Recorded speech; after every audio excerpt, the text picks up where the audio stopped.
कि कुछ कमियां हमारी कांग्रेस पार्टी की रहीं जिसको शीर्ष नेतृत्व ने स्वीकारा भी और माना भी। ये सब प्रचार जीवी लोग हैं, ये प्रचारक हैं सारे। तो भावनाएं हैं हम लोगों की। हम ये देख करके किसी की हेल्प नहीं करते कि वो मुसलमान है या वो हिंदू है। हम इस पर हेल्प करते हैं कि हमारा इंडियन है, हमारा भाई है। करने वाले लोग हैं, प्रचार के माध्यम से चलते हैं और उसी से जनता का बेवकूफ़ बनाने का काम कर रहे हैं। लेकिन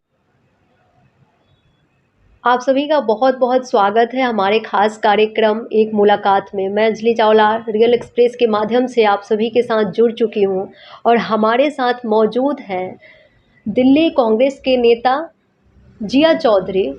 आपका पहले तो बहुत बहुत स्वागत है हमारे चैनल में और बहुत बहुत मुबारकबाद आपके वाइस प्रेसिडेंट बनने पर दिल्ली माइनॉरिटी कांग्रेस के। शुक्रिया। क्या लगता है दिल्ली में कांग्रेस इतनी कमज़ोर क्यों पड़ गई? देखिए, कांग्रेस कमज़ोर नहीं है। एक्चुअल क्या हुआ कि कुछ कमियां रहीं। मैं उस बात को कभी भी बेबाकी से ही कहूँगा कि कुछ कमियां हमारी कांग्रेस पार्टी की रहीं जिसको शीर्ष नेतृत्व ने स्वीकारा भी और माना भी। उससे क्या हुआ कि जो माइनॉरिटी कम्युनिटीज़ थी वो उनसे दूर होती चली गई उन कमियों की वजह से।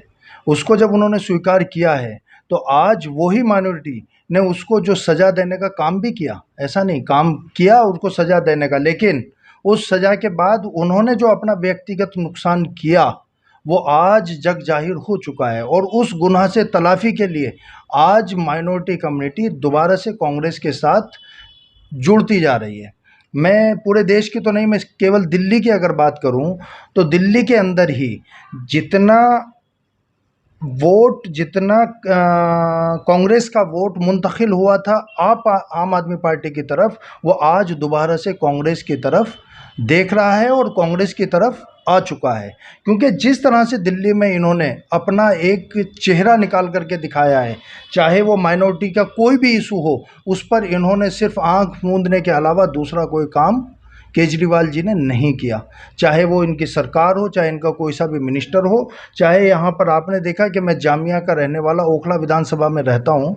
जामिया में सीए एनआरसी का आंदोलन चल रहा था। उस वक्त जामिया में बच्चों के ऊपर लाठियाँ चार्ज की गई, उनके हाथ पैर तोड़े गए, आँख तक फोड़ी गई। लेकिन एक भी मिनिस्टर, एक भी इनका एजुकेशन मिनिस्टर हो चाहे ये सीएम हो, इनके मुंह में दही जम गई और इन्होंने एक अल्फाज बोलने का या उनकी सिंपैथी में एक इंसानियत के नाते भी कोई बोल देता है, लेकिन उन्होंने नहीं किया। किस लिए नहीं किया? क्योंकि इनका एजेंडा जहाँ से चल रहा था और ये जहाँ से चल रहे हैं और जो इनका रिमोट कंट्रोल है वो अब जग जाहिर हो चुका है। लिहाजा और मैं और गिना दूँ आपको अगर आप सुनना चाहें। उसके बाद 8 किलोमीटर पर सीएम साहब बैठे रहे और 3 दिन तक लगातार इन्होंने वहाँ पर दंगे की करवाते रहे और देखते रहे सीधे तौर पर। और वहाँ पर एक इंसानियत का कत्ल होता रहा, खुलेआम कत्ल होता रहा और ये लोग वहाँ से उसको नज़ारे के तौर पर देखते रहे। एक बार भी इन्होंने रोकने की कोशिश, कांग्रेस थी कि वहाँ पर पहुँची और कांग्रेस राहुल गांधी जी वहाँ पर पहुँचे जब तक, लेकिन ये लोग नहीं पहुँचे। मरकज़ कहते हैं पुलिस हमारे अंडर में नहीं आती, पुलिस के कमान गृह मंत्रालय के अंडर में आती है, लेकिन मरकज़ के लिए इनका सीधा आदेश होता है कि वहाँ पर उनके खिलाफ एफआईआर की जाए। उसकी ब्रीफिंग है, उसकी वीडियोस हैं। बिल्किस बानो आज गुजरात में ये जा रहे हैं, अभी आपने देखा होगा डिप्टी सीएम का वीडियो वायरल हुआ है। उन्होंने वो बोल रहे हैं उसके अंदर, उस पत्रकार पूछ रहे हैं उस बात को कि आप बिल्किस बानो के बारे में क्या कहेंगे। खुलेआम जिसके साथ में जिसका एक मतलब खुलेआम जघन्य अपराध, उसके खिलाफ वो कहते हैं कि हम तो स्कूल और उसकी मेडिकल की बात करना चाहते हैं, हेल्थ की बात करना चाहते हैं। मतलब आप इंसानियत की कोई बात नहीं करना चाहते। तो आप में और उनमें क्या फ़र्क है? यानी आप एक ही सिक्के के दो पहलू हैं। जो वो सेंटर में बैठे हुए हैं, आप यहाँ से उसको कमान कर रहे हैं। इसी तरह ही चलते आ रहे हैं। आपने लाठीचार्ज की बात की, तो किस गवर्नमेंट में लाठीचार्ज नहीं हुई है? मैंने ये नहीं कहा कि लाठीचार्ज की मैंने बात नहीं की। मैंने कहा कि एक बच्चों को वहाँ पर पीटा गया। क्या एक इंसानियत के नाते जो यहाँ का एजुकेशन मिनिस्टर हो, क्या वो वहाँ जाएगा नहीं? क्या उसकी कोई जिम्मेदारी नहीं बनती?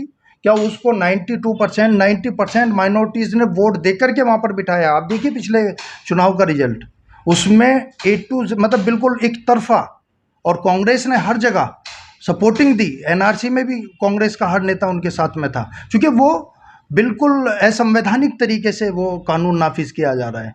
तो लोकतंत्र और संविधान की लड़ाई को हमेशा संसद से लेकर के और सड़कों तक अगर लड़ने का कोई काम कर रहा है तो वो सिर्फ कांग्रेस पार्टी है, जो देश को बचाना चाहती है, जो आज मानवता को जोड़ना चाहती है, जो भाईचारा लाना चाहती है, जो महंगाई और बेरोजगारी के खिलाफ लगातार प्रदर्शन कर रही है, लड़ रही है। आप संसद से सड़क की बात कर रहे हैं, अहिंसा की बात कर रहे हैं, इसके बावजूद जो है 5 विधानसभा चुनाव हुए, कांग्रेस इतनी कमज़ोर क्यों पड़ गई? आखिर रणनीति में कमियां कहाँ रही?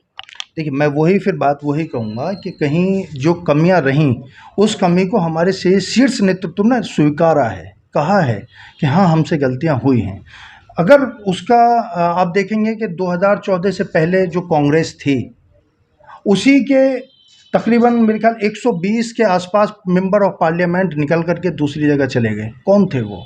कहीं ना कहीं हमारी कोई कमियां रहीं, कोई अंदर हमारे जो प्लांट किए गए थे, वो लोग कांग्रेस के नाम पर कांग्रेस को बदनाम करने का जिन लोगों ने काम किया, आज वो कांग्रेस नहीं बची। आज ये राहुल गांधी की कांग्रेस है, मैं उनका सिपाही हूँ, और हम लोग लगातार हर जुल्म के खिलाफ लड़ रहे हैं, और हर जुल्म के खिलाफ। और हमारे नेता इमरान प्रतापगढ़ी, जो अल्पसंख्यक डिपार्टमेंट के हेड हैं, नेशनल अध्यक्ष हैं, राज्यसभा सांसद हैं, एक नौजवान जुझारू कर्मठ साथी हैं, जो मतलब पूरी माइनॉरिटी को एक साथ जोड़ने का काम कर रहे हैं। और आज हम बूथ बूथ तक अपना संगठन खड़ा कर रहे हैं, और संगठन को खड़ा कर करके ये अब की बार बताने का काम करेंगे कि एमसीडी में कांग्रेस एक चौंकाने वाला रिजल्ट देगी।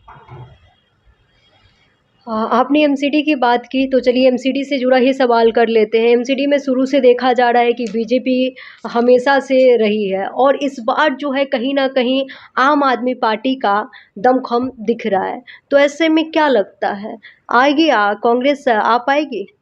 देखिए, ये सब प्रचार जीवी लोग हैं, ये प्रचारक हैं सारे, चाहे आप भाजपा देख लें, आप देख लें, प्रचार पे पैसा खर्च करते हैं। कांग्रेस ने जितना काम दिल्ली में किया है, आज तक किसी पार्टी ने नहीं किया है। ये तो सिर्फ मरम्मत का काम कर रही हैं, सिर्फ उन फ्लाईओवरों पे पेस्टिंग का काम करते हैं। इनसे वही बसें हैं जो कांग्रेस की आज तक चलती आ रही हैं, ये कांग्रेस की ही देन है। ये दिल्ली जो आज चल रही है, वरना जाम रहते थे चारों तरफ।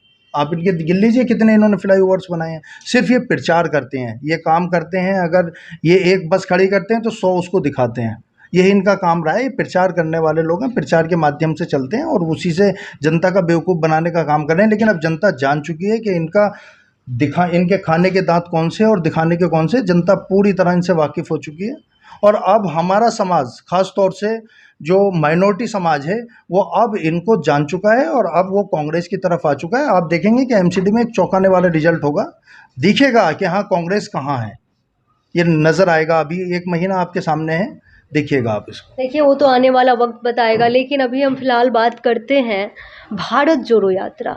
जो भारत जोड़ो यात्रा की शुरुआत हुई है, उससे क्या लगता है कि कांग्रेस के जो चुनावी रिजल्ट है और 2024 का जो चुनाव होगा, उस पे किस तरह का असर पड़ेगा? क्या इससे जो है, इसकी रणनीतियाँ क्या कह रही हैं कि क्या आगे जो है कहीं ना कहीं कांग्रेस आ सकती है? देखिए, हम जो भारत जोड़ो यात्रा पर जो हमारे नेता राहुल गांधी जी निकले हुए हैं, वो हम 3 चीज़ों पर उनसे समर्थन मांग रहे हैं, लोगों को 3 चीज़ें बता रहे हैं। एक तो जो हमारा फैब्रिक है, जो सामाजिक फैब्रिक है हमारे हिंदुस्तान का, भाईचारा। हम एक दूसरे के लिए जो भावनाएं हैं हम लोगों की, हम ये देख करके किसी की हेल्प नहीं करते कि वो मुसलमान है या वो हिंदू है। हम इस पर हेल्प करते हैं कि हमारा इंडियन है, ये हमारा भाई है। हमारा जो लोगों से रिक्वेस्ट है, वो हम यही कर रहे हैं कि महंगाई, बेरोजगारी और भाईचारा, उस पर लाखों लाखों लोगों का समर्थन मिल रहा है। आप लगातार देख रहे हैं, और इससे संघी जो है बेचैन है, परेशान है, बुरी तरह परेशान है। कभी किसी चीज़ को निकाल के ले आते हैं, कभी एक बच्ची से वो नकाब पहन करके आ जाती है तो उसके ऊपर कमेंट्स करते हैं। इससे गंदी राजनीति और क्या हो सकती है? आप देख रहे हैं, एक छोटा सा गाना चला तो उसी को पूरी मीडिया दिखा रही है। मतलब मीडिया का ये हाल हो चुका है। लगातार जो बेशर्मी है, मैं आपको मतलब। रोकना चाहूँगी, केजीएफ के गाने चोरी करने का आरोप लग रहा है और भारत जोड़ो यात्रा को कहीं न कहीं एक चुनाव का ढोंग प्रचार बताया जा रहा है, तो उस पे क्या कहना चाहेंगे? मैं वही तो मैं बोल रहा हूँ, ये मीडिया का क्या ये काम था? क्या मीडिया का ये काम नहीं होना चाहिए कि आज हम गरीबी जो है यहाँ भूखमरी 102 इंडेक्स पर जा चुकी है, अर्थव्यवस्था निरंतर बिल्कुल त्रस्त, बिल्कुल बर्बाद हो चुकी है, लोग भूखे मर रहे हैं, महंगाई बेइंतहा दर्जे की बढ़ चुकी है, बेरोजगारी चरम सीमा पर है, लोग बेरोजगार हैं, बच्चे पढ़ कर के पकौड़ा तलने को मजबूर हैं, वो भी नहीं बिक रहे हैं। तो क्या इस पर मीडिया को बात करनी चाहिए या गानों पर बात करनी चाहिए? आपने मीडिया की बात कही, तो कौन आज के वक्त में देखना चाहता है निष्पक्ष पत्रकारिता? दो वर्ग के लोग होते हैं, हमारे यहाँ टेलीविज़न चल रहा होता है या फिर यूट्यूब पर भी न्यूज़ देखा जा रहा होता है, तो एक वर्ग के व्यक्ति विशेष का जो है उसका ये मानना होता है कि जो न्यूज़ चल रही है, खबर चल रही है, उसकी वो जिस पार्टी को या पार्टी के नेता को पसंद करता है उस हिसाब से चल रही तो बेहतर है। सामने वाला व्यक्ति सोचता है कि जो अपोजिशन है उसके हिसाब की चल रही है तो बेहतर है। और जो लोग बात करते हैं इंसानियत की, समाज की, भूखमरी की, आखिर वो मीडिया वाले कहाँ हैं? उनका सपोर्ट कौन कर रहा है? लगातार मीडिया पे आरोप प्रत्यारोप लगते रहते हैं। इसके बावजूद भी जो है मीडिया कहीं न कहीं अपना काम करती है, तो उनके लिए क्या हो रहा है? और अगर कांग्रेस आती है तो क्या करेगी? मीडिया के लिए, सोसाइटी के लिए, समाज के लिए अगर कभी कांग्रेस की वापसी होती है या फिर 2024 में भी कांग्रेस आती है तो क्या करेगी कांग्रेस? देखिए, कांग्रेस ने तो करके दिखाया है। क्या इससे पहले मीडिया ऐसी थी? मीडिया वाले ही खुद बोला करते थे, माइक डाल करके सवाल पूछा करते थे। आज किसी की हिम्मत है कि कोई मोदी जी का इंटरव्यू ले ले? है किसी में मीडिया में हिम्मत? एक बात बोल दे कोई, है किसी में हिम्मत कि अमित शाह जी से इंटरव्यू ले ले और उनको उनके अपोजिट कोई बात बोल दे, अगले दिन वो नौकरी से निकल जाएगा? औकात नहीं है किसी की। ये मीडिया बन चुकी है। वो मीडिया थी कांग्रेस के टाइम में कि वो पूछती थी उस सवाल को कि आखिर ये आंदोलन चल रहा है तो इसका जिम्मेदार कौन है, उसकी नैतिकता के आधार पर वो इस्तीफा देना पड़ता था। आज किसानों को कुचल दिया जाता है, गाड़ी चढ़ा दी जाती है और टहनी जो है उसका इस्तीफा नहीं स्वीकार किया जाता, और वही मीडिया उसको चलाती है और उसको मंत्री भी बताती है। तो फिर ये तो अपनी गरिमा को जो है मीडिया ने खुद गंवाया है। तो किस मीडिया की आप बात करेंगे? तो ये जो गोदी मीडिया है, जो इलेक्ट्रॉनिक मीडिया है, इसकी आप बात करेंगे जिसमें नैतिकता ही नहीं बची, जिनकी नैतिकता ही मर चुकी है कि एक हाथरस में एक बच्ची को रात में टायरों में चला दिया जाता है, जो बिल्कुल मतलब मर चुकी है मानवता, इंसानियत मर चुकी है देश के अंदर। और वो जो देश के जिम्मेदार हैं उनको शर्म भी नहीं आती, वो सोते कैसे हैं, उनको नींद कैसे आती है? सोच अफसोस की बात है। उसी बात को लेकर के हमारे नेता राहुल गांधी जी निकले हुए हैं भारत जोड़ने के लिए, बता रहे हैं लोगों को, क्योंकि मीडिया हमारे साथ में नहीं है। मीडिया खरीदा जा चुका है, मीडिया बिका हुआ है, मीडिया सत्ता की बात करता है, जबकि मीडिया का काम था सत्ता के खिलाफ सत्ता की कमियों को गिनाना। ये मीडिया का काम था। जब आप अपना काम भूलेंगे तो फिर तो आपको कुछ मिलना तो जुलना बहुत काम दूर की बात करने है। कौन नहीं दे रहा है?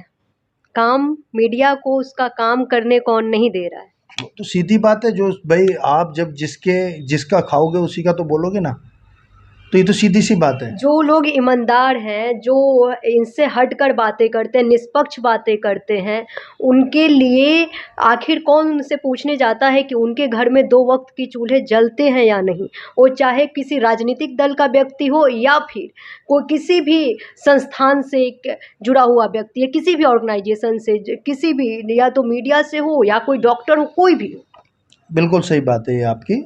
और जो निष्पक्ष हैं उनकी जो भी हम लोग भी उसको देख रहे हैं, जैसे कई अजीत अंजुम जी हैं, साक्षी जोशी जी हैं, आशुतोष जी हैं, ये लोग हैं, हम देख रहे हैं उनको। आपका रियल न्यूज़ है तो इनको हम देख रहे हैं। ऐसा नहीं है, ये सब देखा जा रहा है कि कौन इस टाइम मानवता की लड़ाई लड़ रहा है। और आने वाले वक्त में अगर हमारी सरकार बनेगी तो उनका ध्यान पूरी तरह रखा जाएगा और सच्चे लोगों को सपोर्ट किया जाएगा, अच्छे लोगों का साथ दिया जाएगा। हमारे नेता ने कहा भी, अदर लोगों से भी कहा कि जो डरता है वो पार्टी छोड़ जाए, वो चाहे कितना ही बड़ा हो। और जो नहीं डरता, जो नफ़रत के ख़िलाफ़ लड़ना चाहता है, जो महंगाई के ख़िलाफ़ लड़ना चाहता है, वो हमारे साथ आ जाए, वो कहीं भी हो। तो जो मीडिया वाले भी ऐसे हैं वो हमारे साथ आएँ और आवाज़ उठाएं देश के लिए, आवाज़ उठाएं लोकतंत्र के लिए, आवाज़ उठाएं इस संविधान बचाने के लिए आवाज़ उठाएं, जुल्म के खिलाफ, हम उनके साथ हैं। आपको क्या लगता है कि जो अल्पसंख्यक विभाग का जो आपको बनाया गया वाइस चेयरमैन, तो आगे किस तरह की बदलाव लेकर आएंगे आप? इसी के साथ जो है हम इस इंटरव्यू को समाप्त करेंगे। आखिरी सवाल। देखिए, हमारा एक्चुअल क्या है कि अभी मुझे परसों ही मैं तो एक अदना सा आदमी हूँ, और इतनी बड़ी जिम्मेदारी कांग्रेस पार्टी ने और ख़ासतौर से हमारे राष्ट्रीय चेयरमैन और राज्यसभा सांसद जनाब इमरान प्रताप गढ़ी जी ने मुझे दी है। मैं उनका बहुत शुक्रगुजार भी हूँ। अभी परसों जिम्मेदारी मिली है, तो हमारा सबसे पहला जो अभी काफ़ी टाइम से हम इस पे वर्क तो कर रहे थे कि हम बूथ लेवल तक अपना एक संगठन खड़ा करने जा रहे हैं, और जितनी भी माइनॉरिटीज़ से डोमिनेटेड सीट्स हैं 40 से 50 वार्डों पर, उस पर हमने लगभग बूथ लेवल पर अपने संगठन की तैयारी कर दी है। उसको जल्दी हम जो है रिन्यूअल करेंगे, उसमें जो है उनके बीच में जाएंगे और जाकर के लोगों को जो उनके साथ में ठगी की गई है, जो उनके साथ छल किया गया है, जिस तरह से उनके साथ में बेईमानी की गई है इन 7-8 सालों के अंदर, उससे लोगों को जागरूक कराएंगे। और मुझे उम्मीद है कि आप लोग जो हैं जाग चुके हैं और समझ चुके हैं कि ये लोग बेईमान हैं, झूठे हैं, और जो जितना सच्चा कहता है वो उतना ही बड़ा झूठा भी होता है। ये एक लॉजिक भी है। तो ये जो कट्टरता की जो बात करते हैं, ये कट्टर हैं, लेकिन बेईमानी में कट्टर हैं, झूठ में कट्टर हैं। तो हमारा यही प्लान है कि आगे हम जो है एक अच्छा कांग्रेस का चौंकाने वाला रिजल्ट एमसीडी में दें, और ऊपर वाले ने चाहा तो हम देंगे। चलिए, बहुत बहुत धन्यवाद आपका हमारे साथ जुड़ने के लिए। हम फिर जुड़ेंगे किसी नए मेहमान के साथ और आप सभी से खास बातचीत करेंगे। धन्यवाद।